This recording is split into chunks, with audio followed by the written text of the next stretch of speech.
ঘড়ির কাঁটা এখন 1:51 ঘরে, ঠিক আছে। আর এই মহাশয়কে দেখো, চোখে এক ফোঁটা ঘুম আছে দেখে মনে হচ্ছে। এই তুই ঘুমাবি না? এই ঘুমাবি না? কিরে,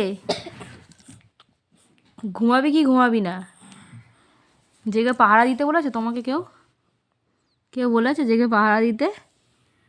হ্যাঁ, একে শরীর ভালো না, তার মধ্যে এর প্রতিদিনকার নাটক। ঘুমিয়েছিল 1 ঘন্টা হয়তো হবে, ঘুমিয়েছে, এই উঠে এখন বসে রয়েছে। কিরে, ঘুমাবি না। না? পাহারা দিবি?